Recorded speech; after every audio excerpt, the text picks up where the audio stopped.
තෙරුවන් සරණයි. ධම්මේසු ධම්මානුපස්සේ විහෙරති. විනය්‍ය ලෝකේ අවිද්‍යා දෝමනස්සාන.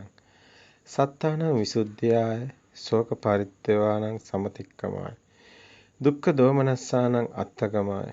ඥායස්ස අධිගමාය. නිබ්බානස්ස සච්ච කිරියාය. සතර සතිපට්ඨානේ යම් අයකෝ නිවැරදිව සතර සතිපට්ඨානේ වඩයි නම් මෙන්න මේ පංචවේද ආනිසංස අන්නේ කෙනාට උරුමයි. සත්‍යයේ විසුද්ධිය පිණිස දුක්ඛ දෝමනස්සානං අත්තගමය දුක්ඛ දෝමනස්සාය මිදීම ශෝක පරිද්දාන සමතික්කමාය ශෝක පරිදේවයන්ගේ මිදීම ඥායස අධිගමය ඥානේ අධිගම ලැබීම පිණිස නිබ්බාන සත්‍ය කිරියාය නිවන් අවබෝධ කර ගැනීම දුකින් මිදීම ශෝක පරිදේවයන්ගෙන් මිදීම ඥාන අධිගම ලැබීම හා සත්‍යයේ විසුද්ධිය සත්‍ය අවබෝධය සඳහා ඒ වගේම නිබ්බාන සාක්ෂාත් කර ගැනීම සඳහා මෙන්න මේ පංචවිධ ආනිසංස හිමි වෙනවා මේ සතර සතිපට්ඨානය හරියට වඩන කෙනෙක්. හැබැයි ප්‍රශ්නේ තියෙන්නේ ගැටලුව තියෙන්නේ අද වඩන සතර සතිපට්ඨානේ අද බොහෝ අය වඩන සතර සතිපට්ඨානේ මේ ධර්මයට අනුකූලද මේ ශාසනයට අදාළද ඉද බික්කවේ බික්කු මේ ශාසනයට අනුගත ඒ නියමාකාර සතර සතිපට්ඨානේ වඩන ආකාරය දන්නවද කියන කාරණයයි තියෙන ගැටලුව. ඇත්තටම යමෙක් සතර සතිපට්ඨානේ වඩනවා නම් ඒ කෙනාට මේ ලෝකෙ මිදීමක් තියෙන්න ඕනි. ලෝකෙ මිදෙන ආකාරයටයි විනය ලෝකේ අවිද්‍යා දෝමනස්සානං කියන තැනටයි සතර සතිපට්ඨානේ වැඩෙන්න ඕනි. සතර සතිපට්ඨානේ කියන්නේ රූපේ වේදනාව සංඥා සංඛාරය වගේම විඥාන ස්කන්ධේ යථාභූත ඥානෙ දැකීම. සත්‍යයේ විසුද්ධිය කියන්නේ සත්‍ය දැකීම. එතකොට මේ ස්කන්ධේ සත්‍ය දකින්නවා කියන්නේ ස්කන්ධේ හට ගැනීම දකින්න ඕනි. සමුදය දකින්න ඕනි, අත්ගමය දකින්න ඕනි. හට ගැනීම දකින්න ඕනි, නිරුද්ධ වීම දකින්න ඕනි. එතකොට රූපේ හට ගැනීම. ඒ වගේම රූපේ සත්‍ය දකිනකොට ඒ රූපේ මායාව අවබෝධ වෙනවා. ලෝකේ මිදෙන ආකාරයට දකින්නවා කියන්නේ ඒකයි. විනය්‍ය ලෝකේ අවිද්‍යා දෝමනස්සාන. දුක දෝමනස්ස නැති වෙන්නේ ලෝකයෙන් මිදෙන කෙනාටයි. ලෝකේ ඇත්ත වෙලා ලෝකෙත් වෙලා එහෙම වෙන්නේ නැහැ. මේ සේරම අපි මේ කතා කරන ස්කන්ධය කියන්නේ සිතේ නාමයේ කොටසේ ස්කන්ධය හැදෙන හැටි තියෙන්නේ. හැබැයි මේ ස්කන්ධය නිසායි ආයතන හැදෙන්නේ. ස්කන්ධානම් පාති භව ආයතනම් පටිලාභෝ අයං උච්චජ්ජාති. ජාති දෙයක් හදගත්තම ලෝකේ හට ගන්නවා. හැබැයි ලෝකේ හටගන්නෙත් එහෙමනම් ස්කන්ධය නිසා. ඒ කියන්නේ ස්කන්ධයේ උදේ දෙකීමමයි සතර සතිපට්ඨානය වැඩිම කියන්නේ. සිතට එන හැම අරමුණක්ම එන මොහොතේම එහි සත්‍ය දකින්න කෙනා මේ නිවන් මඟ අවබෝධ කරනවා. ඒ සිතට එන හැම අරමුණකම ඒ ක්ෂණයෙම එහි සත්‍ය දකින්නවා කියන්නේ එක්ෂණිකව හටගෙන නිරුද්ධ වෙන සිත ඊගාව ෂණේ හටගෙන නිරුද්ධ වෙන හිතයි දෙකක් මේ මොහොතේ මේ සිත හටගත්තා. සද්දයක් නම් ඇහෙන්නේ ඒක තමයි සිත. ඒ සද්ද සෝත විඥාන සිතක්. හටගෙන නිරුද්ධ වෙනවා. මනෝ විඥාණයෙන් ඒක අවබෝධ වෙනවා. ඒ චක්කු විඥානේ හටගත්ත දේ එහෙම නැත්නම් සෝත විඥාණයෙන් හටගත්ත දේ මේ පංචායතනේ හරහා හටගන්න විඥානේ මනෝ විඥාණයෙන් තමයි දෙයක් බවට පත් කරගන්නේ. ඇත්තටම ඇසට බෑ ඇසේ විඥානේ චක්කු විඥාණයට බෑ ප්‍රඥප්ති නාමයක් හදාගන්න. ප්‍රඥප්ති නාමය හැදෙන්නේ මනෝ විඥානේ. චක්කු විඥානේ දන්නේ නැහැ මොකද්ද රූපේ ආවේ කියලා. චක්කු විඥාණයට ප්‍රසාදයක් විතරයි. හැඩතලයක් විතරයි. ඒක ගසත් ආලෝකයක් නිසා හටගත්ත සෙවණැල්ල ප්‍රතිබිම්බේ මිරිගුව සංඥාවනේ විදීම් හැඳිනීම් දැනගන්නේ ප්‍රතිබිම්බයක්. ඒක සත්‍ය නෙමෙයි. මේ පරම සත්‍ය අවබෝධ කර ගැනීමෙනුයි මේ සත්‍ය දකින්න කෙනාට මේ මායාව අවබෝධ වෙනකොට ඒවට ඇලෙන්නේ ගැටෙන්නේ නිබ්බිදාවට එනවා විරාගයට එනවා නිරෝධයට එනවා පටිනිස්සග්ගහන පස්සේ එහෙම නැත්තම් නිවන් දකින්නවා මෙන්න මේ නිබ්බිදාන්ති විරාගාන්ති විරාගාන්ති නිරෝධාන්ති නිරෝධාන්ති පටිනිස්සග්ගානුපස්සී කියන තැනටයි මේ ධම කටයුතු කරන්නේ. මේ ධර්මයේ තුල යමෙක් කටයුතු කළ යුතු වන්නේ. මාර්ගයේ නිවැරදි නම් අපි දැන් කතා කරා සතර සතිපට්ඨානයේ වඩන ආකාරය කායानुපස්සනාව, ඒ වගේම වේදනානුපස්සනාව වඩන ආකාරය, අපි ඒ වගේම චිත්තානුපස්සනාව වඩන ආකාරය ගැන කතා කරා. අපිට අද කතා කරන්න තියෙන්නේ ධම්මානුපස්සනාව වඩන ආකාරය. ධම්මේසු ධම්මානුපස්සී විහෙරති කියන විනේය ලෝකේ අවිද්‍යා දෝමනස්සාන. ධම්මේසු ධම්මානුපස්සී විහෙරති කියන්නේ මිදීමක් තියෙන්න ඕනි. මෙතන ධම්ම කියලා ගන්නකොට ඔබ හොඳට දන්නවා මනසට අරමුණු වෙන්නේ ධම්ම. චිත්තානුපස්සනාවේදී අපි පෙන්නවා පහක් වහලා එකක් කරනවා. ඒ කියන්නේ ආයතන පහම වැහිලා මේ ආයතන හයෙන් එකයි ඇරෙන්නේ එක මොහොතකදී. ඒ එක සිතයි අපිට එන්නේ. ඒ සිත රූපයක්ද, ගන්ධයක්ද, රසයක්ද, පහසක්ද, ශබ්දයක්ද? අනේවෙන් එකයි. ඒ සිත ඒ මොහොතේ අඳුන ගන්නවා. ඒක බාහිර නෙමේ හිතින් හදාගෙන බලන බව ප්‍රත්‍යක්ෂ වෙනවා. අන්නේ එක්ෂණිකව හටගෙන එක්ෂණිකව උපතයි මරණයි දකින්න කෙනා. මේ සත්‍ය අවබෝධ කරන කෙනා. ඒ කෙනාට කෙනෙක් හම්බ වෙන්නේ නැහැ. පුජ්‍යලයක් හම්බ වෙන්නේ නැහැ. දෙයක් හම්බ වෙන්නේ නැහැ. විඥාන මායාවක්. මායාවක්. මේ දකින්න මේ හදාගන්න දේම සත්‍යයක් නෙමෙයි බොරුවක් මායාවක්. ඒ මායාව දකින්නවා. මායාව අවබෝධ කරනවා. ඒ කෙනාට බාහිර ලෝකයක් හම්බ වෙන්නේ නැහැ. ලෝකයෙන් මිදෙනවා. අන්න අනිදස්සන විඥානය. පෙළදහම අපි එකවරක් සිහි කරමු. චක්කුංච පටිච්ච රූපේච උප්පච්ච චක්කු විඥාන. තින්නම් සංගති පස්සෝ. පස්සපච්චය වේදනා. යම් වේදේති තං සංජානාති. යම් සංජානාති තං විතක්කේති. යම් විතක්කේති තං ප්‍රපංචේති. යම් විතක්කේති තං විජානාති. ප්‍රපංච කළයි මෙන්න මේ විජානාති කියන්නේ ඔබ ඒක දෙයක් බවට පත් වෙනවා බාහිර. හැබැයි මෙතන සංජානාති කියනවා නම් ඒකේ සත්‍ය දකිනවා. සංඥාවට විතර්ක කරලා පෙරමතකයට ගලපලා මේ හැඩතලය මොකක්ද කියලා ඒ සිත ඒ මොහොතේම දකින තැන ඒකේ සිතේම හටගෙන නිරුද්ධ වෙන බව දකින කෙනා බාහිරට යන්නේ නැහැ. අනිදස්සන විඥානය කියන්නේ ඒ ගත්ත හැඩතලයට ප්‍රඥප්ති නාමය හදාගත්ත එක. අපිටම පුටුවක් දකින්නවා. දැන් චක්කු විඥානේ. චක්කු විඥානේ දකින්න හැඩතලය තමයි ඒ පුටුවේ හැඩතලය. මේක චක්කු විඥාණයට එන්නේ. තින්න සංගති පස්සෝ. චක්කුංච පටිච්ච රූපේච උපසේ චක්කු විඥාන. තින්න සංගති මේ තුනේ එකතුව නිසා ස්පර්ශයක් වෙනවා මනසට.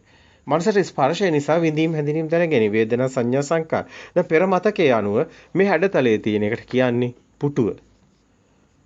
පුටු තියෙන්නේ එළියේ නෙමෙයි. පුටු කියලා දෙයක්වත් නැහැ. මේවා අපේ හිතේ හදාගත්ත දේවල්. මෙන්න මේ අවබෝධය තියෙන කෙනා බාහිරින් පුටුවක් නිසා දුක් වෙන්නේ නැහැ. පුටුව කැඩුනා කියලා දුකක් නැහැ. දරුවා නැතුණා කියලා දුකක් නැහැ. ගෙවල් නැතුණා කියලා දුකක් නැහැ. බාහිරේම දේවල් නැහැ. ඒවා සිතේ තියෙන්නේ. දරුවා ඉන්නේ හිතේ, ගේ තියෙන්නේ හිතේ, පුටුව තියෙන්නේ හිතේ, ඔක්කොම තියෙන සිතේ. චිත්තේන නීයති ලෝකේ. සිතින් හදාගත්ත ලෝකෙක අපි ජීවත් වෙනවා. ඒක සත්‍යයක්ද? නෑ. මායාව. මෙන්න මේක අවබෝධ කරන කෙනා සියලු දුකින් මිදෙනවා. මේක මායාවක්. එයයි සත්‍ය. ප්‍රතිබිම්බයක්. සත්‍ය වෙන්නේ නෑ. ඒක මායාවක්මයි. දැන් මේ චිත්තානුපස්සනාවේදී අපි හැමතිස්සෙම කියනවා මනසට අරමුණු කරන්න පුළුවන් ධම්ම විතරයි. මනසට යන්න බෑ එළියට. බාහිරට. උදාහරණයක් ගමු. ඔබට වතුර 30ක් එනවා. දැන් 30 කියන්නේ මනෝච චේතනාවක්. මනසට එන අරමුණක්. දැන් මනසට අරමුණු වෙන්නේ ධම්ම විතරයි. හැබැයි 30 කියන මේ අරමුණ අපි ගත්තොත් දැන් 30 කියන මනසට මේ අරමුණ ආවම මනස චක්කු විඥාණයට මේ පණිවිඩය දෙනවා. චක්කු විඥාණය කියන්නේ ආයතන වලට මේ පණිවිඩය දෙනවා. ආයතන හරහා තමයි මනස ක්‍රියාත්මක වෙන්නේ. දැන් චක්කු විඥාණය මොකද කරන්නේ? චක්කු විඥාණය බලනවා. ෆොටෝ එක ගන්නවනේ. එතකොට ඇස හදාගෙන බලනවා. චක්කු විඥානේ ඇස හදාගෙන බලුවාම ඔන්න වතුර කියන සංඥාව මනසින් දැන් මනසින් මේක හඳුනා ගන්නවා. මනෝ විඥාණයෙන් හඳුනා ගන්නවා. අන්න වතුර. ඊට පස්සේ මනෝ විඥානේ නැවතත් සංඥාව දෙනවා කාය විඥාණයට. යන්න ඕනි බොන්න. දැන් කාය විඥානේ කකුල ඔසවනවා, තබනවා, තද ගතිය එනවා, සේරම මේ විඥාන මේකේ මාලාවක් සිද්ධ වෙනවා. චිත්ත වීති මාලාවක් සිද්ධ වෙන එක සිතක් නෙමෙයි. දැන් මේ චක්කු විඥාණයෙන් බලනවා, කාය විඥානේ ඇවිදිනවා. දැන් මේ විදිහට විඥාන පහම ක්‍රියාත්මක වෙනවා. මේ මොහොතේ දැනෙන තද ගතිය කාය විඥාණයෙන්. ඒ වගේම තමයි දැන් ඔන්න ටැප් එකක් ගාව ඔන්න මනෝ විඥාණයෙන් කියන ආයි චක්කු විඥාණයෙන් ෆොටෝ එක පෙන්වනවා මනෝ විඥාණයෙන් තීරණය කරනවා. ඊට පස්සේ බොන්න ඕනි. කාය විඥාණයට සිග්නල් එක දෙනවා අතින් කරකැවෙනවා. මනෝ විඥාණයෙන් තමයි මේ සිග්නල් එක දෙන්නේ. නැවතත් ඔන්න කාය විඥාණය දැන් ටැප් එක ඇරියා. දැන් කටට දානවා ගොඩ ගා. එතකොට ජීව විඥාණය දැනෙනවා ඒ ගතිය, ඒ රස ගතිය. ඒ වගේම ගන්ධය දැනෙන්නේ ගාන විඥාණයට. ඒකේ තියෙන ගම් ගන්ධයක් තියෙනවනම් ඒ වගේම කාය විඤ්ඤාණයට දැනෙනවා සීතල තද ගතිය අපට ව්‍යාපෝ තේජෝ වායු ගතිය චක්කු විඤ්ඤාණේ බලනවා දැන්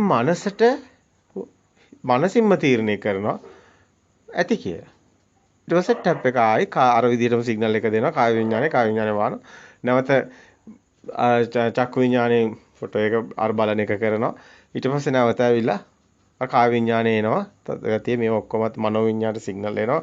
මනෝ විඥාණයෙන් තමයි තීරණ ගන්නෙ වාඩි වෙනවා. දැන් මෙතන දෙයක් තියෙනවා කියන්නේ. ඒක තමයි මනෝ විඥාණයට වතුර බොන්න බෑ. මනෝ විඥානේ කවදාවත් වතුර බීලා නැහැ. දැන් වතුර දාලා තියෙන්නේ කටට. ඒක ගිහිලා තියෙන්නේ බඩට. කවුද වතුර බීවේ? හිතට කවදාවත් වතුර බොන්න බෑ. ඕකනේ ඇත්ත. හිත කොහොමද වතුර බොන්නේ? අත්‍තරම චක්කු විඥානේ ඇහැ වතුර බීලා තියෙනවද? ඇහැ වතුර බීලත් නැහැ. අත්‍තරම ඔතන සෝත විඥානේ ශබ්ද වතුර බීලා තියෙනවද? සෝත විඥානේ වතුර බීලත් නැහැ. ගාහන විඥානේ වතුර බීලා තියෙනවද? ගාහන විඥානේ වතුර බීලත් නැහැ. ජීවහා විඥානේ වතුර බීලා තියෙනවද? ජීවහා විඥානේ බීලත් නැහැ. කටින් ඒක ඇතුළට යනවා බඩට. කවුද වතුර බීලා තියෙන්නේ? කාය විඥානේ වතුර බීලත් නැහැ. තර දැනෙන තද ගතිය සීතල ගතිය විතරයි. ඒක දැන් ආමාශයට ගිහිල්ලා එතනින් යනවා ලොක් ගමනක්. වතුර බීපු කෙනෙක් නැහැ. මනසට කවදාවත් වතුර බොන්න බෑ. ඒකයි මනසට අරමුණු කරන්න පුළුවන් ධම්ම විතරයි කිව්වේ. මනෝ විඥාණයට බෑ බාහිරට එන්න. මාර්ගයේ නිවැරදි නම් ලෝකයේ ඇතහැරන විදියට නම් වඩන්නේ පංචවිධ ආනිසංස සතියක් වැනි කෙටි කාලයක් තුළ සාක්ෂාත් වෙනවා. උපරිම අවුරුදු 7ක් තුළ ඔබ දුකෙන් මිදෙනවා නියතයි. අපි කායානුපස්සනාවේදී රූපය ගැන විමසා බැලුවා. වේදනානුපස්සනාවේදී වේදනාව චෛතසිකයක් බවත් බලමින් හොඳින් විමසා බැලුවා. චිත්තානුපස්සනාවේදී විඥානයේ චිත්තානුපස්සනාවේදී විඥානේ හොඳින් විමසා බැලුවා. එහෙමනම් අපිට දැන් ඉතුරු වෙලා තියෙනවා සංඥා සංකාර දෙක පිළිසිඳ දෙක විමසා බලන්න. ධම්මානුපස්සනාවේදී ඒ සඳහා අපි උත්සාහවත් වෙන්න ඕනි. දැන් මේ සංඥා සංකාර දෙක පිළිසිඳ දකින්න ඕනි ලෝකයේ අතහැරන විදිහට. නීවරණ ආදී කෙලෙස් හට නොගන්නා විදිහට. සංඥාවේ ස්වභාවය හඳුනා ගැනීමයි. ඒත් ඒ හඳුනාගන්නේ බාහිර දෙයක් නම් නෙමෙයි. පාට ටිකක්, ශබ්ද ටිකක්, රසක්, ගඳක්, පහසක් විතරමයි. දෙයක් කෙනෙක් එතන හමු වෙන්නේ නැහැ. අපි කතා කළා සංඥාවට විතර්ක කරනවා කියලා. හැබැයි මේ කතාව දැන් තවත් ටිකක් පැහැදිලි කරගන්න ඕනි. රූපං රූපත්තාය සංකතං අபிසංකරෝති. වේදනානං වේදනත්තාය සංකතං අபிසංකරෝති. සංඥා සංඤත්තාය සංකතං අபிසංකරෝති. සංඛාරං සංඛාරත්තාය සංකතං අபிසංකරෝති. විඥානං විඥානත්තාය සංකතං අபிසංකරෝති. රූපයන් රූපත්තාය සංකතං අபிසංකරෝති කියන්නේ රූපයක් බවට පත් කරගන්නේ මනසින්මයි. ඒන හැඩතලේ දෙයක් බවට පත් කරගන්නේ අර සංඥාවට විතර්ක කළා කිව්වේ පෙරමතකේ ගලපලා බලලා මේකයි කියලා නාමයේ සිහි කරගන්නවා. මෙන්න මේකයි රූපත්තාය සංකතං අபிසංකරෝති කියන්නේ. යමක් දෙයක් බවට පත් වෙන්නේ මෙන්න මේ අபிසංකරණයේ තුලින්. රෝදවලට, ලයිට් වලට, දොරවල් වලට අපි වාහනේ කියන්නේ නෑ.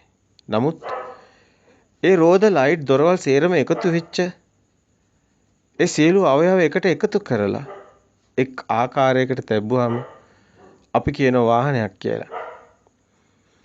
මෙන්න මේ විදිහට අසකන දිවනාසය කයමන කියන ඒ එක එක ඇස් දෙකෙන් එන රූප, කනෙන් එන ශබ්ද, නහයෙන් එන ගඳ සුවඳ, ඒ ජීව විඥාණයෙන් එන රස, ඒ කාය විඥාණයෙන් එන ඒවා මේ අරමුණු එකතු වෙලයි අපි දෙයක් හදාගන්නේ. සියල්ලම එකතු වෙලා අපේ මනසට දෙයක් හැදෙනවා. අපි දෙයක් හදාගන්න ආකාරයයි මේ සංස්කරණය කරනවා කියන්නේ. සකස් කරනවා, අபிසංකරණය කරනවා කියන්නේ දෙයක් බවට පත් වෙනවා කියන්නේ ඒකටයි. යමක් දෙයක් බවට පත් වෙන්නේ මෙන්න මේ සංඥාවට විතර්ක කරනවා කියපු කාරණය තමයි. ඒකමයි අபிසංකරණය කරනවා. ඒක එකම ක්‍රියාවලිය. අර වාහනේ කියනවා වගේ තමයි. ඇත්තටම කාර් එකක් කිව්වට ඕකේ තියෙන්නේ රෝද ටිකයි, විදුරු ටිකයි, ලයිට් ටිකයි, කැලි ටික ගැලවුවොත් ඔතන කාර් එකක් නැහැනේ. ඒක හිතේ හදාගත්ත නාමයක් කාර් එක කියන්නේ. එහෙම එකක් එතන නැහැ. එතන තියෙන අවයව ටිකක්. මෙන්න මේක තමයි පරම සත්‍යය. අපි පරම සත්‍යයි දකින්නේ. ඒ අවයව ටික එකතු කරලා එක ආකාරයකට තැබුවම අපි ඒකට කාර් එකක් කියනවා. ඒ අවයව ටිකම තවත් ආකාරයකට අපි තැබුවහම තවත් නමක් කියනවා. මේක තමයි සංකතේ සකස් කරගන්නාකම. අපි විසින්ම රූප, ශබ්ද, ගන්ධ, රස, පහස, සිතුවිලි ඒ සියල්ල විඥානක දැන ගැනීමකට එන්නේ සකස් කරගෙනයි.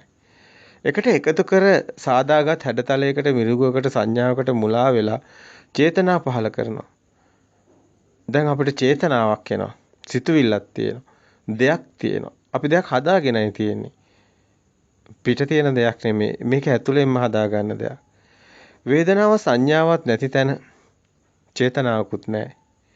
වේදනාවයි සංඥාවයි එකතු වෙලානේ චේතනා හැදෙන්නේ. විඳපු දේ හඳුනාගත්ත දේ තමයි සිතුවිලි බවට පත් වෙන්නේ. මේ චේතනා නැවත නැවත සකස් වීමෙන් සංචේතනා බවට පත් වෙනවා. රූප සංචේතන රූපයේ දෙයක් හැටියට සිතින් හිතා ගන්නවා. ශබ්ද සංචේතන ශබ්දයේ දෙයක් විදිහට හිතා ගන්නවා. ගන්ධ සංචේතන ගන්ධයේ දෙයක් විදිහට හිතා ගන්නවා. රස සංචේතන පොට්ටබ්බ සංචේතන මේ සංඛාර සකස් කිරීම අபிසංකරණය කිරීම තුලිනුයි මේ කටයුතු සිද්ධ වෙන්නේ. කාය සංඛාර, වචී සංඛාර, මනෝ සංඛාර මේ විදිහට අපිට සංඛාර ගැන ගොඩාක් කතා කරන්න පුළුවන්. ඔබ දන්නවා සංඛාර තුන් ආකාරයි. කාය සංඛාර වලට හේතු වෙන්නේ ආස්වාස ප්‍රස්වාස. ඒ හේතුවෙන් කාය සංඛාර. මේ ලෝකෙට දරුවේ බිහි වුණාම මේ ලෝකෙට බිහි වුණා කියන්නේ අපි හුස්ම ගත්තා. හුස්ම ගත්තේ නැත්තම් මල කඳක්. අනේ පුංචි දරුවා ක්‍රියාවක් සිද්ධ කරනවා. ක්‍රියාවක් නිසායි උපතක් පෙන්වන්නේ. එහෙමනම් ඒක එතන තියෙන්නේ කාය සංඛාරයක්. හැබැයි අපි මරණය පෙන්වන්නෙත් අවසාන හුස්ම බිඳුව ගිය තැනයි. එතනක් තියෙන ක්‍රියාවේ අවසානය. හැබැයි මේ ක්‍රියාවලිය ජීවිත කාලෙම සිද්ධ වෙනවා. හුස්ම ගන්නවා පිට වෙනවා. නමුත් අපි ඒක හිතලා කරන්නේ. ඒක ඉබේම සිද්ධ වෙන ක්‍රියාවලියක් විතරයි. අර ගහ ප්‍රභා සංශ්ලේෂණය කරනවා වගේ තමයි අපි මේ කාය සංඛාරා ගැන කතා කරන්නේ. හැබැයි මේ හරහා නේද වචන පිට වෙන්නේ. හොඳට බලන්න. වචනේ තුල තියෙන්නේ ශබ්දයක් පිට වෙන්නේ හුලඟක් ඕනි. අර ආස්වාස ප්‍රස්වාස ක්‍රියාවලිය වචනයටත් බලපානවා. ශබ්දේ පිට වෙන්න නම් එළියට හුලඟක් පිට වෙන්න ඕනි. විසිල් එකක් ගහන්නේ පිඹලයි. බඹරයක් කැරකෙනකොට සද්දයක් එන්නේ හුලඟිනේ. මෙතන සෝතේ එහෙම නැත්නම් හුලඟ ලොකු කටයුත්තක් ආස්වාස ප්‍රාස්වාසයේ එක්කලා ගැට ගිහිලා තියෙනවා. වචී සංඛාර යටින් තියෙන විතක්ක ਵਿਚාර. සිතින් විතක්ක කරනවා කියන්නේ පෙර මතකයට ගලපන එක. අනුයි මේ සරාලේ ශබ්ද පිට වෙන්න හේතු වෙන්නේ. හැබැයි එතන මනෝ සංඛාරය බලපාන. විඳීම් හැඳිනීම් අනුවයි විතක්ක එන්නේ. එහෙමනම් කාය සංඛාර යටින් ආස්වාස ප්‍රසවාස තියෙනවා. වචී සංඛාර යටින් විතක්ක ਵਿਚාර තියෙනවා. මනෝ සංඛාර යටින් වේදනා සංඥා තියෙනවා. මේ යටින් තියෙන කාරණාවයි. අපිට කතා කරන්න ඕනුනේ මීට වැඩිය ගැඹුරු පරයයක්. අපි දැන් කතා කරපු තැනින්ම එමු. මේ විදිහට කාය සංඛාර අபிසංකාරණය කරනවා කරන කාය සංඛාර අபிසංකරෝති. කාය සංඛාරං අபிසංකරෝති. වචී සංඛාරං අபிසංකරෝති. මනෝ සංඛාරං අபிසංකරෝති. සංඛාර විපාක මට්ටම කුසල අකුසල මට්ටමට එන්නේ අபிසංකරණය හරහා. දෙයක් බවට පත් වෙලා පුඤ්ඤාபிසංකාර අපුඤ්ඤාபிසංකාර ආනෙඤ්ඤාபிසංකාර. ඒ දේ කුසල කර්ම පුඤ්ඤාபிසංකාර අකුසල කර්ම ආනෙඤ්ඤා අපුඤ්ඤාபிසංකාර. එකම නිමිත්තක දීර්ඝ කාලයව සිටීම ආනිඤ්ඤාபிසංකාර. නොසෙල්වන ධ්‍යාන ජවය නිසා අරූප ලෝකවල භවයක් සකස් වෙන්න හේතු වෙනවා කියන එක. මේ පෙළදහමට අනුව ගලපාගත් මෙන්න මේ කතාව. මේක පරයය. දැන් අපි මේකේ ප්‍රායෝගික පැත්තත් බලන්න ඕනි. මේ ක්‍රියාවලිය ඊටාම වැදගත්. එකිනෙක ලියා බලලා මේ බුද්ධ වචනයට අනුව යමින් ගලපා බැලුව විට සියල්ල මනාව අපට වැටහෙන්න හේතු වෙනවා. මේ මොහොතේ හිතෙන දේ නෙමෙයි ඔබට ඊළඟ මොහොතේ හිතෙන්නේ. සිතවිල්ලක් ගානේ සිතක් ගානේ අරමුණක් ගානේ වෙනස් වෙනවා. එකිනෙකට සම්බන්ධයක් නැහැ. අවුත්තා සම්භූතං උත්තානම් භවිස්සති. පෙර නොතිබීම හටගත්තා. ඉතුරු නැතුවම නිරුද්ධ වුණා. මෙලෙස සිත් එක්ෂණිකව හටගෙන සිතක් නිරුද්ධ වෙලත් ඊළඟ ෂණයේ තවත් සිතක් උපදිනවා. එකකට එකක් වෙනස්. මේ කාර්යයට මැරිලා ඉපදෙනවා වගේ.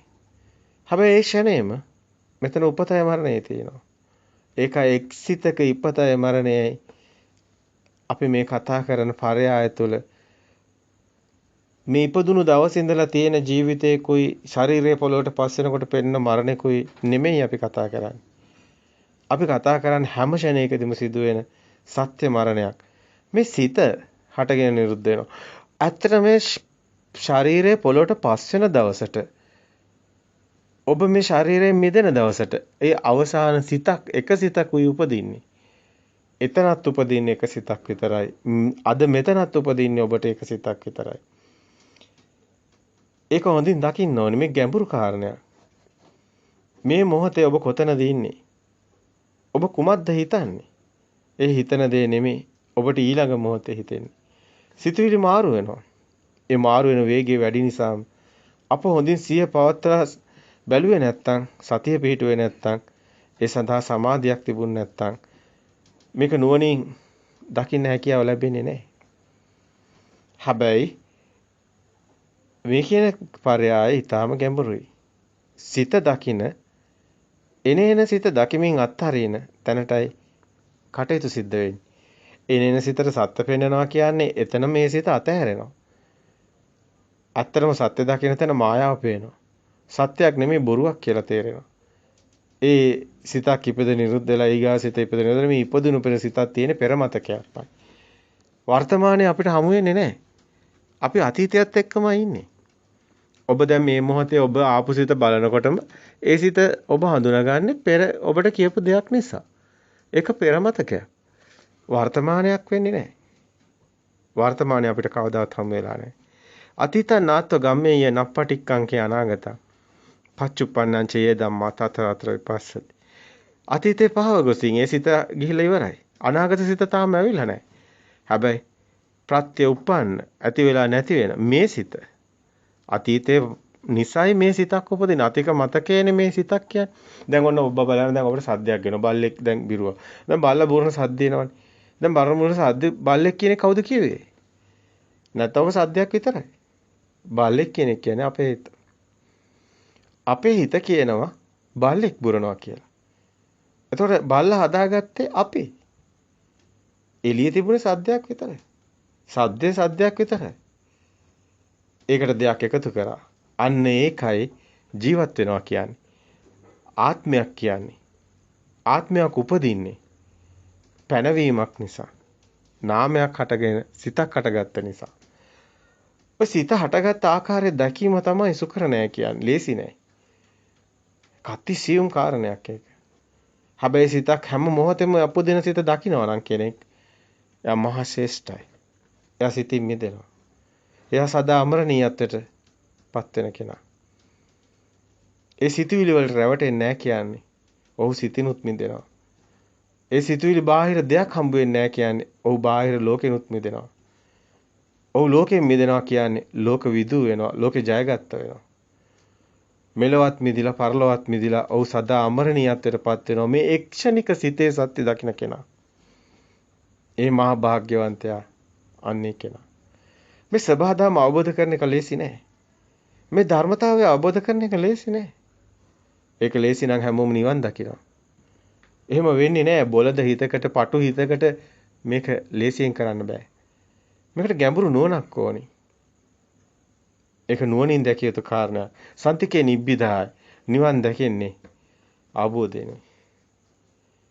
අවබෝධ ඥානයක්. සිතුවිල්ලක හට ගැනීම හා බිඳ වැටීම බුදුන් වහන්සේ මෙසේ පැහැදිලි කරනවා. අනිච්චං සංකතං පටිච්ච සමුප්පන්නං කාය ධම්මං වාය ධම්මං විරාග ධම්මං නිරෝධ ධම්මං. අනිච්චං හිටින එකක් නෙමේ. මහන්සි වෙලා උපද්දව ගන්න ඕන එකක්. නැති වෙන්න පුළුවන්. සංකතං සකස් කරගත්ත දෙයක්. අර වාහනේ කියලා අපි කියන්නේ. ටායර් ටිකයි රෝද ටිකයි වීදුරු ටිකයි ඔක්කොම එකතු කරලා අපි කියන වාහනයක්. ඒක අපි හදාගත්ත නාමයක්. ඒකයි සංකතං කියන්නේ. සකස් කරගත්ත දෙයක්. වාහනේ වගේ කෑල්ල කෑල්ල එකතු කරලා හදාගත්ත එකක්. පටිච්ච සමුප්පන්නං කියන්නේ සකස් කිරීමේ ප්‍රතිඵලයක්. සමූහයක් එකතු කරගෙන තමයි දෙයක් වෙන්නේ. වාහනයක් හැදෙන්නේ. අනිච්චං සංකතං පටිච්ච සමුප්පන්නං කියන්නේ ඒකයි. කය ධම්මං මේක ෂය වෙලා යනවා. එකතු කරලා ගත්තට මේක විසිරෙන ස්වභාවයෙන් යුක්තයි. චේතනාවල බලයෙන් විතර්ක කළා වාහනේ දරුවා ගෙදර කියලා අපි හදාගත්තට යථාර්ථේ නම් ඒකේ පැවැත්මක් නැහැ. ක්ෂණයක් පාසා ඒක විනාශය කරා යනවා. ෂය වෙලා යනවා. විසිරෙනවා. ඒ සිතත් ඒ මොහොතේම හටගෙන නිරුද්ධ වෙනවා. ඒකයි අනිත්‍ය වෙනවා කියන්නේ. කාය ධම්මං වාය ධම්මං ඒ සිතුවිල්ල ගෙවිලා යනකොට තව සිතුවිල්ලක් උපදිනවා. ඒ සිතුවිල්ල ගෙවිලා යනවා. විරාග ධම්මං ඒ නිසාම ඇලීමක් එන්නේ නැහැ ඒ සිතට. නිරෝධ ධම්මයි සිතේ මිදීමක් සිද්ධ වෙනවා. සිතක් ගානේ හටගෙන නිරුද්ධ වෙන මෙන්න මේ විදිහට ඒ විරාග ධම්මං නිරෝධ ධම්මං ඒ සිත මිදෙන කෙනා නිවන් දකිනවා. අනිච්චං සංකතං පටිච්ච සමුප්පන්නං කය ධම්මං වාය ධම්මං විරාග ධම්මං නිරෝධ ධම්මං කිව්වේ ඔන්න ඔය කාරණාව නිසායි. මේ කතා කරන සිතේ මේ කතා කරන්නේ අපි සිතේ උපදින දේ ගැන මිස බාහිර ඇති දෙයක් ගැන නෙමෙයි. බාහිර ඇති දෙයක් ගැන නෙමෙයි අපි මේ කතා කරන්නේ. මේ විදිහට ගෙවිලා යන්නේ මැකිලා යන්නේ හටගෙන නිරුද්ධ වෙන එක්ෂණිකව හටගන්න සිත. සිත ගැනයි කතා කරන්නේ. සිතින් මිදීම නිවන් දකින්නේ. ඒක නිසා ඔබ හැම මොහොතෙම දකින්න මනෝ පුබ්බංග ධම්මා මනෝ සෙට්ඨා මනෝමය. මනසමයි පෙරට කරගන්නේ මනසමයි සියල්ලට හේතු වෙන්නේ. මනෝ පුබ්බංගමා ධම්මා මනෝ සෙට්ඨා මනෝමය මනසාවේ ප්‍රසන්නේන වාසිතීව කරෝති. සියල්ලටම හේතු වෙන්නේ මනසමයි. ඊගාව මොහොතේ ක්ෂණයක් පාසා මේ මොහොතේ එක සිතෙilla කීගාව මොහොතේ තව සිතෙillක් උපදිනවා. ඔබට දැන් ඔබ හිතන මනෝමෙන් සිතක් පහළ වුණා. රුවන්වැලි මහා සෑයසේ වුණා කියලා හිතන්න. එතකොට තියෙන්නේ වෙන සිතක්. හැබැයි ඒකත් පවතින්නේ ඊළඟ මොහොතේ ඊළඟ ෂණයේ තවත් සිතක් උපදිනවා. ඔබ හිතන්නේ ඔබගේ දරුවා සිහි වුණා. දැන් ඔබට තව සිතුවිල්ල. ක්ෂණයක් පාසා මෙලෙස වේගයෙන් ක්‍රියාදාමයක් සිද්ධ වෙනවා මනස තුළ.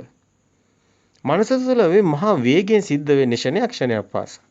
ඔබ සමහරට ඔබගේ රස්සාව කරන තැන නම් ඒ රැකියාව මතක් වෙනවා. ඔබට වෙන තැනක නම් ඉන්නේ ගෙදර මතක් වෙනවා. මනෝමයෙන් මේ විදිහට මතක් වෙනවා. ඒ වගේම ඔබට බාහිර තියෙන දේ පේනවා. ඔබ ඉස්සරහා දැන් යමක් තියෙනවා ඒක පේනකොට ඒක මතක් වෙනවා. ඒ නාමය ඔස්සේමයි මේ සියල්ල සිද්ධ වෙන්නේ. හැබැයි ක්ෂණිකව හටගෙන නිරුද්ධ වෙනවා මේ සියලු සිතුවිලි. ක්ෂණයක් පාසා මේක වෙනවා ක්‍රියාවලිය. හැබැයි මේ එකක්වත් පවතින ඒවා නෙමෙයි. ඒ නිසාම බුදුන් වහන්සේ දේශනා කරනවා මේ එකක්වත් දැඩිව ගන්න එපා, අල්ල ගන්න එපා, එක සිතකටවත් රිංගන්න එපා කියලා. සබ්බේ ධම්මා නාලං අබිනිවේසා. ওই සිතුවිලි වලට රිංගන අයට දුක ඇති වෙනවා.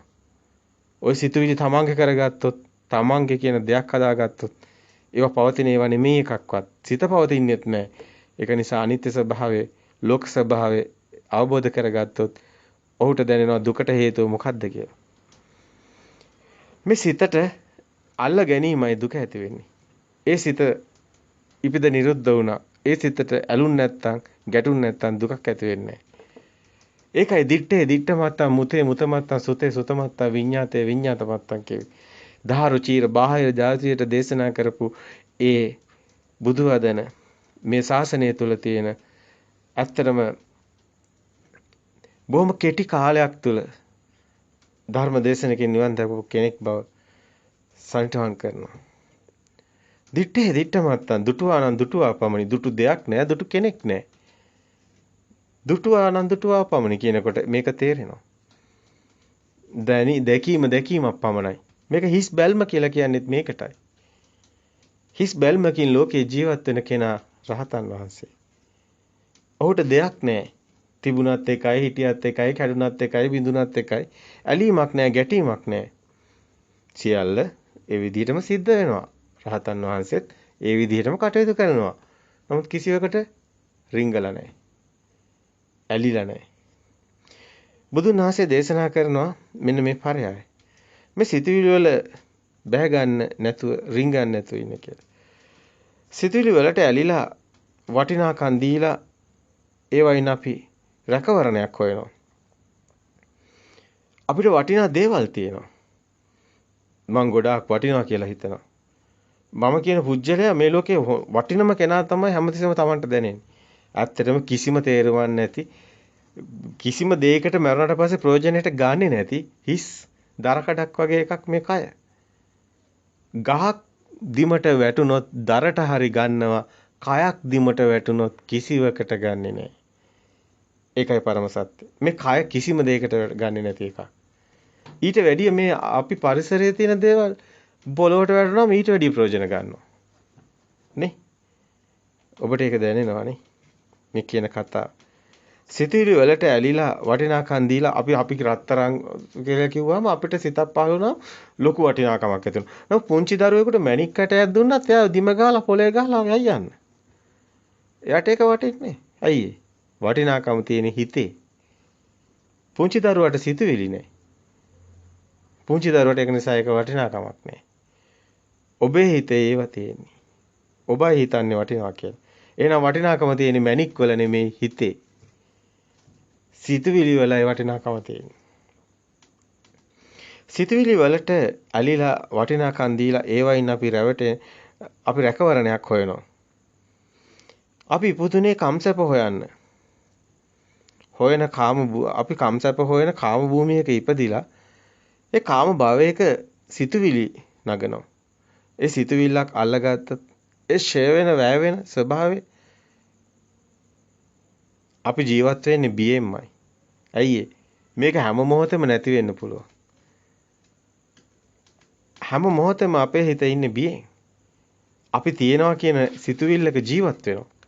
මම ඉපදිලා ඉන්නවා, මං ජීවත් වෙනවා, මම මෙහෙම කෙනෙක්, මම දන්න කෙනෙක්, මං උගත් කෙනෙක්, මං තරුණ කෙනෙක්, මං ලස්සන කෙනෙක්. මේ ඔක්කොම තියෙන්නේ හිතේ. දැන් එයා ඇයි බයෙන් ඉන්නේ? එහෙම දේවල් නැති නිසා. එයා හිතපු දේ අර මනෝ ලෝකේ බේරගන්න ඔය ඔහු මාර විදිහට දුක් විඳිනවා. ඒක නිසා ඔහු බයෙන් ඉන්නවා. කොයි වෙලාවෙ හරි මරණ බව සිහි වෙනවා. හැමදාම ඉන්න බෑ. අනිවාර්යයෙන්ම මිය යනවා. ඉතින් මරණය අතේ තියාගෙන ඉන්නවා කියන්නේ ඉන්නේ බියෙන්මයි. සත්තු දිහා බලන්න මේ සත්තු පුංචි සද්දයක් ආවත් කොයිතරම් කලබල වෙනවද? සත්තු කොච්චර බියෙන්ද ඉන්නේ? මේ තියෙනවා ඉන්නවා කියන සිතුවිල්ලයි ආත්මය කියන්නේ. ආත්මය කියන්නේ අපි තියෙනවා කියලා ගත්ත සිතුවිල්ල. ඒකට අපි ඇලිලා ඉන්නේ. ඇත්තටම තියෙන එකක් නැහැ. හැම ෂණේම ඇති වෙවි නැති වෙනවා. අපි ඒක දකින්නේ. අපි හිතන් ඉන්නවා අපි ඉන්නවා කියලා. අපි හිතන් ඉන්නවා අපි ජීවත් වෙනවා කියලා. අපි ආත්මයක් තුළ ඉන්නවා. රූපං අත්තතෝ සමුනුප්පස්සති. රූප වත්තං වාතතෝ සමුනුප්පස්සති. රූපය තුළ ආත්මය තියෙනවා කියලා හිතනවා. මේ තියෙන මගේ රූපේ මේකේ තමයි මං ඉන්නේ. ආත්මය තුළ රූපේ තියෙනවා කියලා හිතනවා. මේ මගේ ආත්මය තියෙන මේ රූපෙට. නෑ නේද ඔය මායාව තේරෙනවද? නම මාරු කරොත් මොකද වෙන්නේ? එතකොට ඔබ කවුද? ඔබ ඔය කියන කෙනාද? නෑ. මේක හරි පුදුම කතාවක් තියෙනවා. ගැඹුරුයි ටිකක්. රූපං අත්තතෝ සමුනුප්පස්සති රූප වත්තං වා අත්තසෝ සමුනුප්පස්සති රූපං ස්මින් වා අත්තානං සමුනුප්පස්සති අත්තනීවා රූපං සමුනුප්පස්සති. ආත්මය තුල රූපය තියෙනවා රූපය තුල ආත්මය තියෙනවා ආත්මයමයි රූපේමයි ආත්මය කියලා ගත්ත නිසායි සත්වය දුකට වැටෙන්නේ. ඔබ කවදාවත් ඔබේ රූපේ දැකලා නැහැ. ඔය ඇස් දෙකෙන් ඔබ බලන්නේ කණ්ණාඩියක් දිහා. කණ්ණාඩියනේ ඔබද? ඔබේ ඇස් දෙක ගලවලා ඉස්සරහින් තියලා ඔබව බලන්න පුළුවන්ද? කවදාවත් ඒක වෙන්නේ නැහැ. ওই මායාව කොයිතරම් භයානකද? කොයිතරම් ලොකු රැවටිල්ලකද ඉන්නේ? සදාකාලික රැවටිල්ලක අපි ඉන්නේ. මෝහ ඝන අන්ධකාරේ හිතා ගන්න බැරි විදියට ගිලිලා ඉන්නේ. දැන් මේ අපි ඔබට පෙන්නුවේ ධම්මානුපස්සනාවේදී සංඥා සංකාර. එහෙම නැත්නම් පෙරමතකේ හඳුනාගත්ත දේ අලුත් දේවල් හදන එක. එකතු කරලා දෙයක් හදාගන්න එක. සංඥා සංකාර කියන්නේ ඕකට. සංඥා සංකාර හා දෙයක් හට ගන්න ආකාරය. ධම්මානුපස්සනාවේදී මෙන්න මේ දෙයක් හට ගන්න ආකාරය දකිමින් මිදීමයි සිද්ධ වෙන්නේ. නමුත් අපි මේ සංඥා සංකාර දෙක පිළිසිත දකින්න ඕනි. ලෝකේ අතහැරන විදිහට දකින්න ඕනි. ලෝකේ බොරුවක්, මායාවක්. ඒක අපි දකින්න ඕනි. එහෙම කිව්වට හරියන්නේ නැහැ. ඒක ප්‍රත්‍යක්ෂ වෙන්න ඕනි. නැත්නම් අපි ඔක කිව්වට අපේ හිතම ඒක දැනුමක් විතරයි. ඒක අවබෝධ වෙලා නැහැ. ඒක නිසා ඇලිලාමයි ඉන්නේ. ඒක නිසා දුකෙන් මිදලා නැහැ. බුදුන් වහන්සේ දේශනා කරන්නේ දුකෙන් මිදෙන මගක්. දුක්ඛ සමුදය නිරෝධේ මාර්ගය. මේ මාර්ගයේ ප්‍රතිපදාව ගැනයි අපි කතා කරන්නේ. එහෙනම් දුකෙන් මිදෙන්න ඕනි. එහෙනම් සත්‍ය දකින්න ඕනි. සත්‍ය දකින කෙනායි දුකෙන් මිදෙන්නේ. දෙයක් හට ගැනීම යනු එතන උපතයි මරණයයි තියෙනවා. දෙයක් හටගත්තා කියන්නේ උපත. ඒක නැති වෙනවා කියන්නේ මරණය. උපතයි, ජාතියයි ඒත් එක්කමයි මරණය හටගන්නේ. දෙයක් කෙනෙක් හටගන්නේ හිතේමයි. එහෙමනම් ජාතියත් මරණයත් එක සිතුවිල්ලක් තුලම පවතිනවා. මෙන්න මේ අවබෝධය ඇති වෙනවනම් ධම්මානුපස්සනාව හරියට වඩන කෙනෙක් වෙනවා. හැබැයි ධම්මානුපස්සනාව වඩනවා කියන්නේ කායानुපස්සනාවත් වේදනානුපස්සනාවත් චිත්තානුපස්සනාවත් හොඳින් වැඩුවා කියන එකයි තේරුම.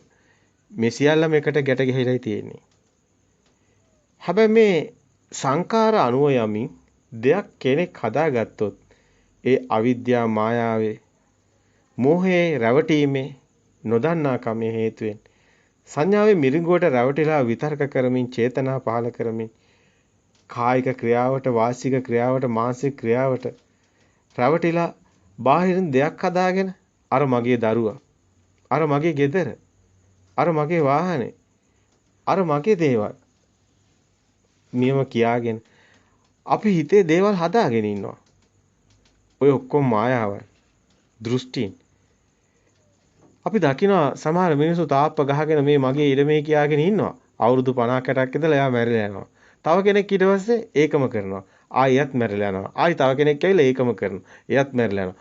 අනේ බලන්නකො මේ එක මහ පොළවේ මේ කිසිම තේරුමක් නැති පුංචි කාලයකට හිතේ සිතුවිල්ලකට හදාගෙන මේ එහෙම ඉන්න පුළුවන්ද? මේ මහ පොළොවම යාගේ නෙමේද?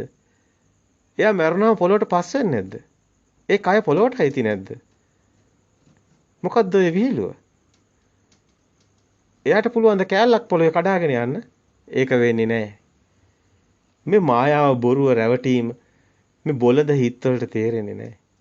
හැබැයි කවදා හරි දවසක ඔය බොළඳ ඔය කුකුල් පැටියා බිත්තරය ඇතුලේ ඉන්නා වගේ හිර වෙලා ඉන්නා වගේ පුංචි ලෝකයකට හිර වෙලා ඉඳලා ඒ කුකුල් පැටියා ලෝකේ දැකලා නැහැ වගේ.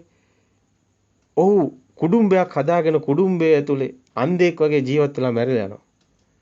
ඔහු කවදාවත් ලෝකේ දැකලා නැහැ. ලෝකේ දකින්න ඔහුට S2 ලෝකෙට ඇරෙන්නේ නැහැ. ඔහුගේ ඉඩමයි ගේ ඇතුලේ කොටු වෙලා මැරෙනවා. එයා හදාගත්ත පුංචි ලෝකේ පුංචි දේවල් ටිකක් තියෙන්නේ. නමුත් එයා මුළු සමස්තයටම අයිති. සබා දහමටයි අයිති. ඒකයි අපි හැමතිස්සෙම කියන්නේ. ගහ හිතලද අතුසලවන්නේ, ගහ හිතලද හුස්ම ගන්නේ, ගහ හිතලද පුංචි පැලේ ලොකු උනේ, ගහ හිතලද දිරලා පොළවට වැටිලා පස්සුනේ. ගහ හිතලා නෙමෙයි නම් මනුස්සයත් හිතලා නෙමෙයි. මේ දෙකම එකයි. මනුස්සයට ওই ටික වෙනවා. ගහටත් ওই ටික වෙනවා. මනුස්සය අතපය ගන්නකොට යනකොට ගහ ආතු වලවනවා වගේ තමයි. ওই ක්‍රියාවලියක් විතරයි තියෙන්නේ. මනුස්සයා පනවගෙන ඉන්නව නෑ මම මනුස්සයෙක්. නෑ මට හිතන්න පුළුවන්. ඒක මහා විකාරයක්. එයාට මුකුත්ම හිතන්න බෑ. එයා මුකුත්ම දන්නෙත් නෑ. ඇත්තම කතාව එයා ඉන්නේ පොඩි කොටුවක් ඇතුලේ. එයාට වැඩි දෙයක් ගහට තේරෙනවා. ගහට ඉර පායනකොට තේරෙනවා. ගහට වතුර නැති වෙනකොට තේරෙනවා. වතුර නැතුවට ගහ මැල වෙනවා. ගහ දන්නවා. ඇයි? මිනිස්සයා කියන්නේ මට විතරයි තේරෙන්නේ කියලාද? මිනිස්සයා තරම් මේ ලෝකේ බොළඳ කෙනෙක් කොහෙද ඉන්නේ? නැත්නම් මේ කොරෝනා වගේ ලෙඩක් හැදුනහම මුළු ලෝකෙම භාගයම මැරලා ගියත් මොකද වෙන්නේ? මිනිස්සු හිතන් ඉන්නවා අපි ලොකුයි කියලා. මුකුත් නැහැ. සබහාදහමේ අර පුංචි ඇහැට පේන්නේ නැති මේ රොඩ් එකට පුළුවන් ඔක්කොම ටික විනාශ කළා දාන්න. ඒක තප්පරයක්වත් යන්නේ. සබහාදහම කියන්නේ සබහාදහම. සබහාදහම අවබෝධ කරගන්න එක සුකර නැහැ. ලේසි නැහැ. ඒක නිසාම අන්ධබාල අන්ධ ඇස් පේන්නේ නැති අන්ධයෝ ඉන්නේ අන්නේ වගේ. දියුණුවයි කියලා හිතාගෙන ඉන්න මිනිස්සු. දියුණු නැති බවයි අවසානයේ තේරුම් ගන්න. ඒකව තමයි මිනිස්සුන්ට හැමදාම සිද්ධ වෙලා තියෙන්නේ. මේ මුනිවරු මහා මුනිවරු සත්‍ය කියනවා. අපි සබහාදහමේ කොටසක් කියනවා. ඒකයි මේ ලෝකේ සත්‍ය ධර්මේ. ධර්මය කියන්නේ ආගමක් නෙමෙයි. කවදාවත් ධර්මය ආගමක් වෙන්නේත් නැහැ. ආගමට ධර්මයක් බවට පත් වෙන්නත් බෑ. හේතුව ආගම කියන්නේ දෘෂ්ටියක්.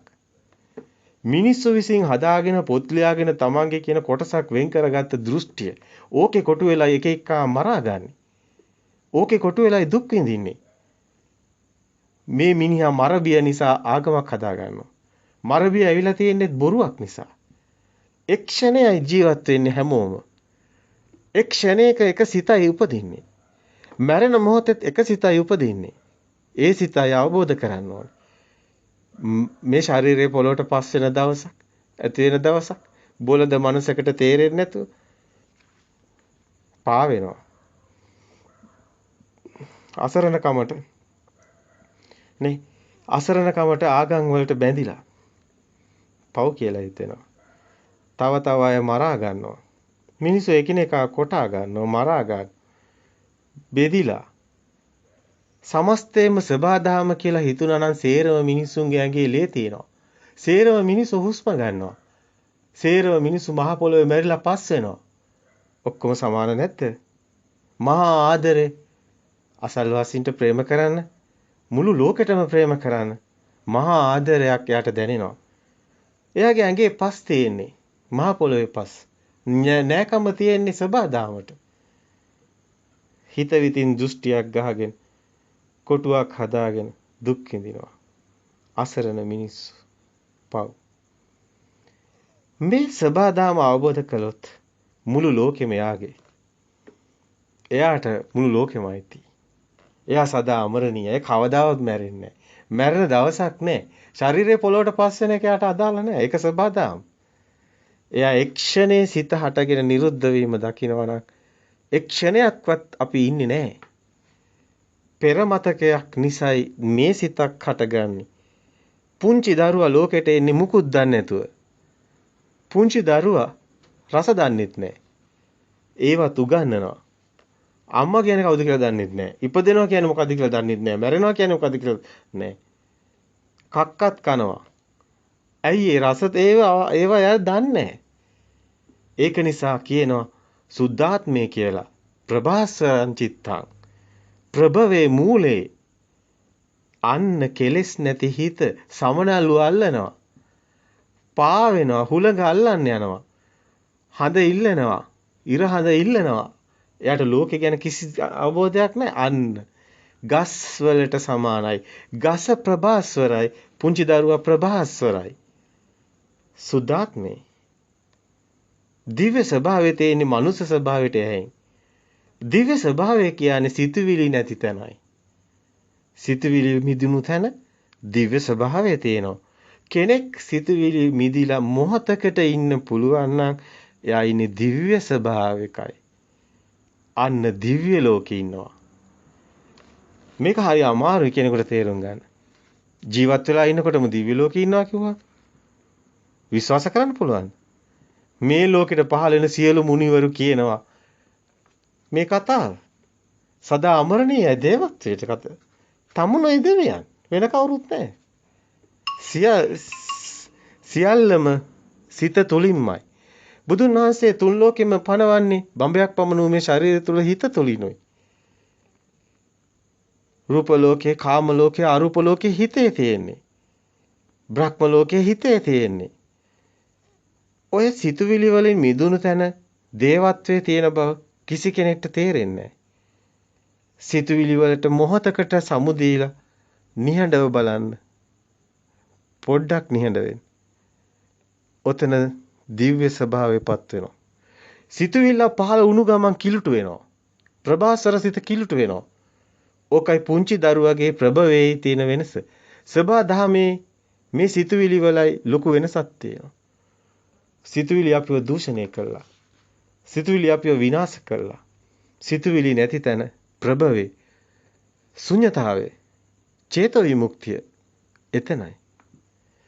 ඒ රහතන් වහන්සේලා අවබෝධ කරන්නේ මෙන්න මේ සියුම් කාරණයයි.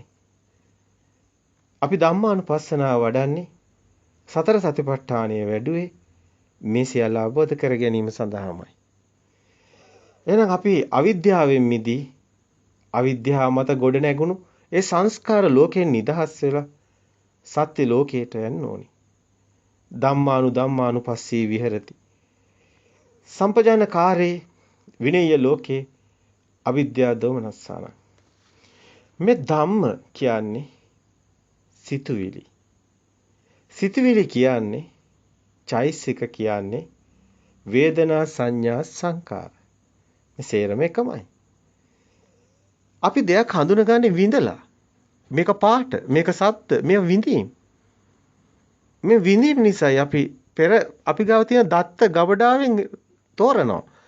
මොකක්ද මේ සද්දේ? කපුටෙක්ගේ සද්දයක්. කවුද කපුට කියන්නේ? අපි. ලෝකේ හැදෙන්නේ අපේ හිතේ. කපුටෝ ඉන්නවා, එක එක දේවල් තියෙනවා. ඒවා අපි හදාගෙන. එහෙම දේවල් එළියේ නැහැ. ගිනි කූරක් ගැහුවොත් ඔක්කොම පිච්චෙනවා. එළියේ තියෙන හතර මහා භූත විතරයි. එහෙම දෙයක්වත් නැහැ. මේ මුළු ලෝකෙම එකම ශක්ති ස්වභාවයක් තියෙන්නේ. පදාර්ථ හැදිලා තියෙන්නේ ශක්ති ඝන වෙලා. ශක්ති කියන්නේ තරංග. විශ්වයේ රූපය ඇඳාම සූර්යයා වටේ පෘථුවිය කැරකෙනවා සූර්යයා වටේ. ඇයි මේ?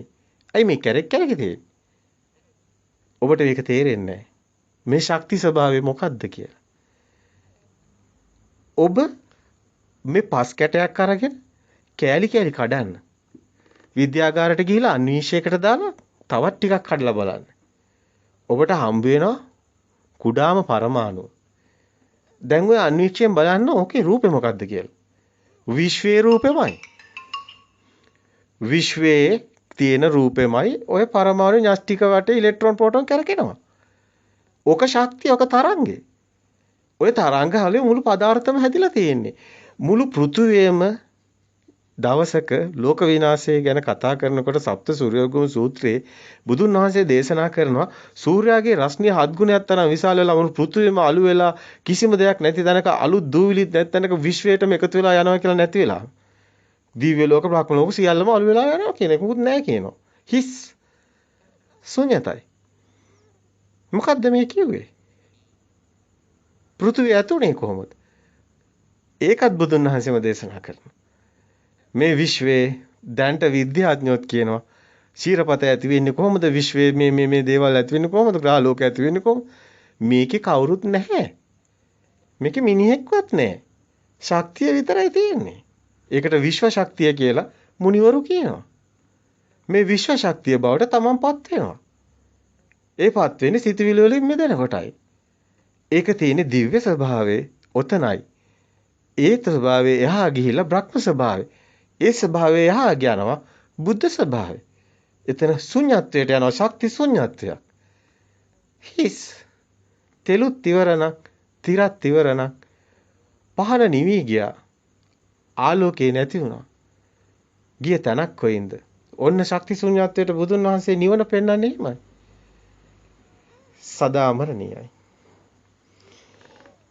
දැන් එතකොට මේ වේදනා සංඥා සංඛාර අරමුණු කරන්න විතරයි මනසට පුළුවන්.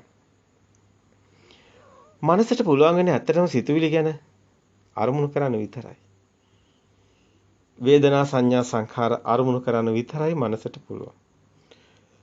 මොනම ලෙසකින්වත් අතීත වේවා වර්තමාන වේවා අනාගත වේවා රූප අරමුණු කරන්න මනසට බෑ. එහෙනම් වේදනා සංඥා සංකාර හටගන්නේ කොහොමද? චක්කුංච පටිච්ච ඒක තමයි අපි පෙළ කිව්වේ. චක්කුංච පටිච්ච රූපේච උප්පච්චේ චක්කු විඥාන තින්නම් සංගති පස්සෝ. පසපච්චා වේදනා යම් වේදේති තං සංජානාති යම් සංජානාති තං විතක්කේති යම් විතක්කේති තං ප්‍රපංචේති. යම් විතක්කේති තං ප්‍රජානාති. සත්‍ය දකින්න කෙනා. දැන් මේ පෙළ අනුව බැලුවොත් හොඳට පැහැදිලි. ඇහෙන් කනෙන් නාසයෙන් දිවෙන් අපි අරමුණු ගන්නවා. හැම මොහොතකදීම අපේ සිතේ දෙයක් අරමුණක් තියෙනවා. අන්නේ ගත් අරමුණයි සිතක් කියන්නේ. මේ අරමුණම අනුව්‍යංජන නැවත නැවත මේ විතර්ක කරලා ගත්තොත් නැවතත් වේදනා සංඥා සංකාර චෛසික ධර්ම හට ගන්නවා. ඔතනයි තියෙන සරල සිද්ධිය. හැබැයි මේ රූප, ශබ්ද, ගන්ධ, රස, පහස රූප අරමුණු කරන්න පුළුවන් ඇසට විතරයි. ශබ්ද අරමුණු කරන්න පුළුවන් කනට විතරයි. ගන්ධ අරමුණු කරන්න පුළුවන් නාසයට විතරයි. රස අරමුණු කරන්න පුළුවන් දිවට විතරයි.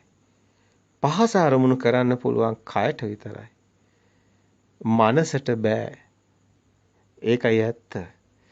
මනස ගැන ගැඹුරු කතාවක් තියෙනවා. මනසට අරමුණු වෙන්නේ මනසේම හදාගත්ත ධම්ම කියන සිතුවිලි. චිත්තානුපස්සනාව කොටසෙදිත් අපි යම් පැහැදිලි කිරීමක් කළා. මනෝ විඥාණයට අරමුණු වෙන්නේ ධම්ම විතරයි කියලා. උදාහරණයක් ලෙස ගත්තොත් ඔබට රුවන්වැලි සෑය කියනකොට හැඩතලය මතක් වෙනවා. රුවන්වැලි සෑය. අන්න හැඩතලය මතක් වෙනවා. මනසට අරමුණු වෙන්නේ හැබැයි රුවන්වැලි මහා සෑය කියන සිතුවිල්ල විතරයි. වේදනා සංඥා සංකාර විතරයි. දැන් මනසට අරමුණු උනේ ධම්ම. මනසට එළියට යන්න බෑ. මනසට බාහිරට එන්න බෑ. ඒකයි ඇත්ත. අපි ඒ වුණාට හිතන් ඉන්නවා අපි එළියෙන් ඒවා විඳිනවා කියලා. ඒක වෙන්නේ දරුවා හිතේ දාගෙන අපි හිතේ ඉන්න දරුවත් එක්කයි ඉන්නේ. මනසට අරමුණු වෙන්නේ දරු සංඥාව විතරයි.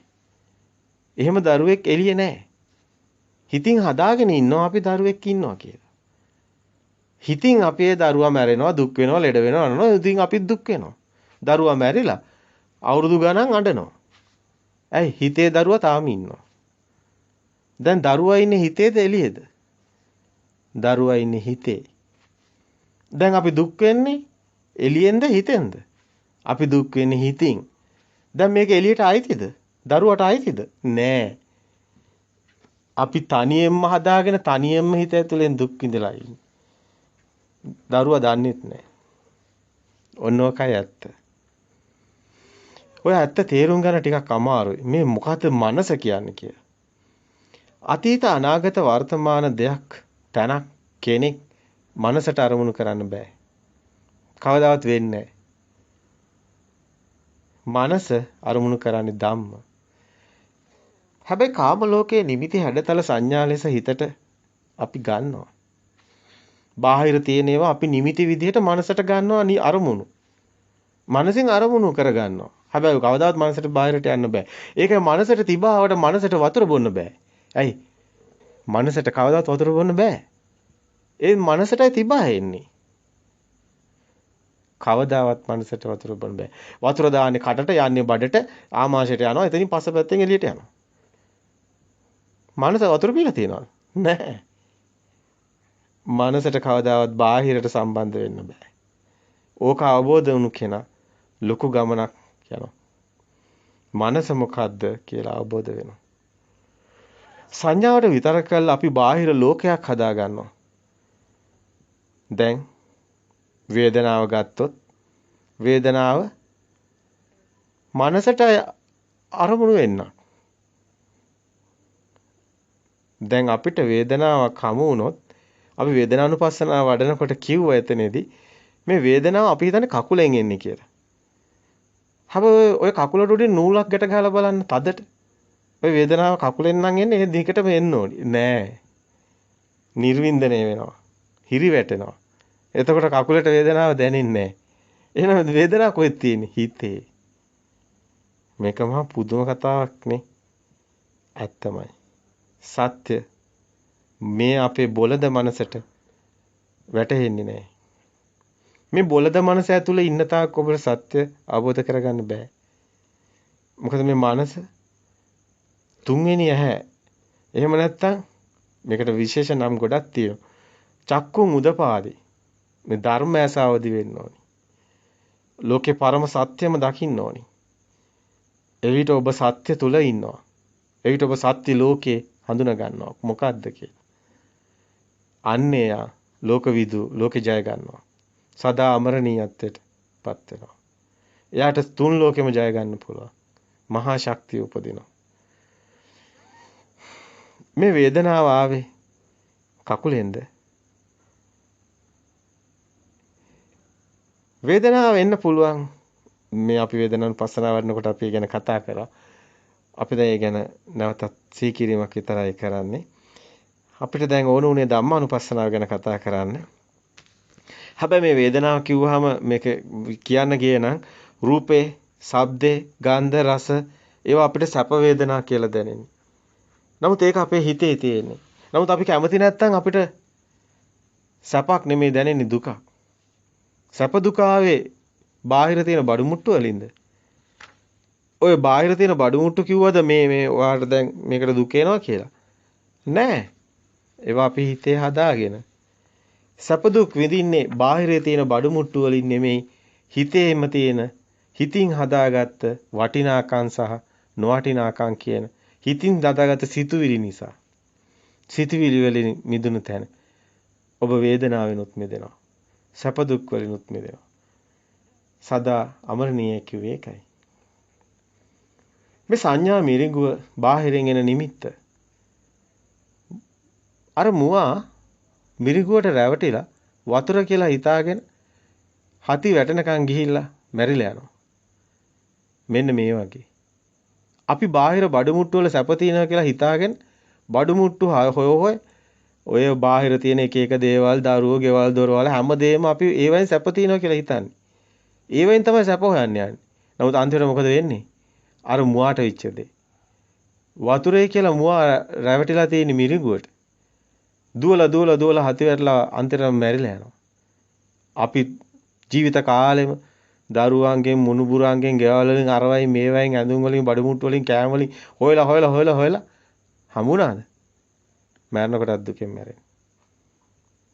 ඕක හම්බ වෙන්නේ. ඒක මිරිඟුවක්. මිරිඟුවක් කවදාවත් හම්බ වෙනවද? මිරිඟුව කවදාවත් හම්බ වෙන්නේ. සිතුවිලි ඔන්න ඔය රැවටිල්ල අපිට කරනවා. කවදාවත් ඔය සිත විශ්වාස කරන්න එපා කිව්වේ ඒකයි. සිත විශ්වාස කරන එක්කෙනා සිතේ වහලෙක් වුණු කෙනා අවසානයේ දුකකින්මයි කෙලවර වෙන්නේ. සිතට වහල් වුණු කෙනා දුකෙන් මැරෙනවා. එයයි සත්‍යය. සිතින් මිදුණු කෙනා සදාතනික සැපයක් විඳිනවා. ඔන්න ඔය පුංචි වෙනස හඳුනා ගන්න. ඒ ඊටාම ගැඹුරු කාරණා. මිරිගුව දකින අනුවන මුවෙක් රැවටෙනවා වගේ අපි මිරිගුව වගේ සැප හොයනවා බඩු මුට්ටුවේ. ඇත්ත නොදකින කෙනාගේ අවසානයේ ශෝකාන්තයක්. ඔබ ඔය බාහිර දකින හැම දෙයක්ම ඔබගේ හිතේ හැදුණු සංඥාමයි. මිරිගුවමයි. ඔය හැඩතල දෙයක් කරගෙන ඒවාට නම් දීලා තියෙන්නේ ඔබමයි. සංඥාව බාහිර තියෙන දෙයට සමාන වෙන්නේ නැහැ. මොනම වෙලාවකවත් එහෙම වෙන්නේ නැහැ. සංඥාවට විතර්ක කළා ගත රූප, ශබ්ද, ගන්ධ, රස, පහස හැඩතල වලට අනුව අපිම බාහිරයට දාලා බලලා හිතින්ම හදාගත්ත සම්මුති නම් යොදාගෙන ලෝකයක් මවාගෙන ඒ තුල සැප දුක හදාගෙන පුජ්‍යලයේ සත්තු දේවල් එක්ක හිටියට ඒවා අපේ හිතේ හැදුණු මානසිකාර ලෝකයක් විතරයි. ඔබ හීනෙන් හීන දකිනවා. ඔබ සත්‍ය ලෝකෙත් දකින්නේ හීනයක්මයි. හීනේ කවදාවත් සත්‍ය නෙමෙයි. රැවටීමක්මයි ඔබට උරුම වෙන්නේ. බලන්න ඔබ බාහිරින් ඇති සියල්ලම මේ දැන් ඔබේ ඉදිරිපිට ඇති සියල්ලටම නමක් කියනවා. නමක් නැති දෙයක් ඔබේ ඉදිරිපිට නැහැ. ඔය නම් ප්‍රඥාප්ති ඔබ විසින්ම සම්මුති ලෝකයක් හදාගෙන ඇත්තටම බාහිර ඇති සියල්ල කැඩෙන බිඳෙන පිච්චෙන එනම් රුප්පණය වන දන්ත මගත වාතා සප්පසිරිපස්සාන කියලා බුදුන් වහන්සේ දේශනා කරන්නේ. ඒ රුප්පණය වන හතර මහා භූත විතරමයි. එයමයි රූපේ කියන්නේ. ඔබ එය අසුරු කරගෙන සංඥාවට විතර්ක කරලා හදාගත්ත ප්‍රඥාප්ති රූපේ සිතේ තියෙන උපාදාය රූපේ ඒක පවතින්නේ නැහැ. ඔබ හිත ඇතුලේ උපාදාය රූපයක් හදාගෙන ඉන්නේ. ඒ තුලයි ඔබ ජීවත් වෙන්නේ. ඒක සත්‍යයක් නෙමෙයි. ඒ නිසාම ඔබට දුක ගෙනල්ලා දෙනවා. ඔබ බාහිරින් හදාගන්නේ කුමක්ද? දෙයක් වේවා කෙනෙක් වේවා ඉන්න ඔබට උරුමවන්නේ දුක පමණයි. මිරිඟුව වතුර ගලනවා වගේම පේනවා. හැබැයි ඒ මිරිඟුව මිස වතුර නොවේ. හැඩතල හමු වෙනකොටම ඊට අදාළ නාමයේ සිහි වෙනකොට ඒක ධර්මතාවයක්. රූපේ එනකොට නාමයේ සිහි වෙනවා. හැබැයි නමක් කියනකොටත් රූපේ සිහි වෙනවා. නමක් තියෙන රූපයක්, රූපයක් තියෙන නාමයක් තියෙන්නේ පුහුදුන් පෘථග්ජන මෝහ අන්ධකාරයේ දුක් විඳින මිනිස්සු ගාවයි. මේ ලෝකේ සත්‍ය අවබෝධ කෙනාට නාමයක් තියෙන රූපයක් හමු වෙන්නේ නැහැ. රූපයක් තියෙන නාමයක් හමු වෙන්නේත් නැහැ. මේක ටිකක් ගැඹුරුයි. ඔබ දකින එක ඒවා. ඕවට නම් සත්‍ය අවබෝධ කරපු කෙනාගේ නම් එයා දන්නවා හිතේ හදාගන්න කියලා. එයා බාහිරින් ඒවා නෙමෙයි නෑ කියන එක අවබෝධයි. එයාට ඒක නිසා බාහිරින් හිතේ තියෙන නාමේ ගැට ගැහෙන්නේ. ඒක නිසා එයා අටලෝ දහමින් කම්පානවන මහා ගුණයක් හිමි වෙනවා. එයා දන්නවා බාහිරේම දේවල් නෑ කියලා. අනේකයි නාමයක් නැති රූපයක්. රූපයක් නැති නාමයක් හමු වෙන්නේ රහතන් වහන්සේටයි කියන්නේ. මේ ලෝකේ සත්‍ය අවබෝධ කරපු කෙනාට. අපි දැන් දීර්ඝ වශයෙන් මේ ගැන කතා කරා. ඒක නිසාම අපි හිතුවා දැන් කාලේ බොහෝ ගෙවිලා තියෙන නිසා ඊටු ටික පසුවට තබන්න. ආයි දවසක මේ විදිහට අපි සතර සතිපට්ඨානේ බොහෝ කාරණා මේ අනුව කතා කරගෙන ආවා. අපි ඔබට මෙතනින් එහාට ඉදිරිපත් කරන්න යනවා විශේෂ කාරණා ටිකක්. නිවන් මඟ සතර සතිපට්ඨානය සමග ශුන්්‍යතාවේ කරා ක්‍රියාසිත කරා නිවන් දක්නා මොහොත සකස් වෙන ආකාරය ගැන දීර්ඝ පැහැදිලි කිරීමක් කරන්න අරමුණු කරගෙන ඉන්නවා. එහෙමනම් අපි පසුව හමු.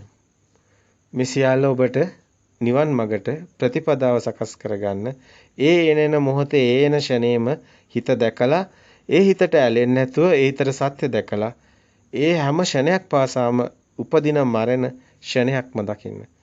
මරණ දවසක් දකින්න එපා. හැම මොහොතකම මරණය දකින්න. සිතෙන් මිදෙන තැන ඔබට ඒක සත්‍යෙම දකි. ඒ සත්‍යට ඔබ මුණ දෙන්න. ඔබට සදා අමරණීය ස්වභාවයක් දැනේ. සිතවිලි මිදුණු හිස් ස්වභාවයකට ඔබපත් වෙයි. මේ ප්‍රතිපදාව ඔබ රැක ගන්න. මේ උපාදානස්කන්ධයේ උදේවැය දැකීමයි. ස්කන්ධයේ උදේවැය දැකීමයි. ආර්යකාන්ත සීලය යනු මෙයමයි. ඔබ දැන් රකින්නේ ආර්යවරු රකින්න සීලයයි. ආර්යවරු කියන්නේ නාමෙන් රූපයෙන් මිදුණු අයයි. සිතවිලි වලින් මිදුණු අයයි. ඔවුන් තමයි ලෝක ජයගන්නේ. ඔබ දැන් මිනිසෙක් නෙවෙයි. ඔබ දැන් දෙවියන් අභිභවා ගිය ආර්ය මුනිවරයෙක්. තෙරුවන් සරණයි. තෙරුවන් සරණයි. ධම්මේසු ධම්මානුපස්සේ විහෙරති. විනය්‍ය ලෝකේ අවිද්‍යා දෝමනස්සානං. සත්තානං විසුද්ධියාය ශෝක පරිත්‍යාවානං සමතික්කමාය. දුක්ඛ දෝමනස්සානං අත්තගමාය. ඥායස්ස අධිගමාය. නිබ්බානස්ස සච්ච කිරියාය. සතර සතිපට්ඨානේ යම් අයකෝ නිවැරදිව සතර සතිපට්ඨානේ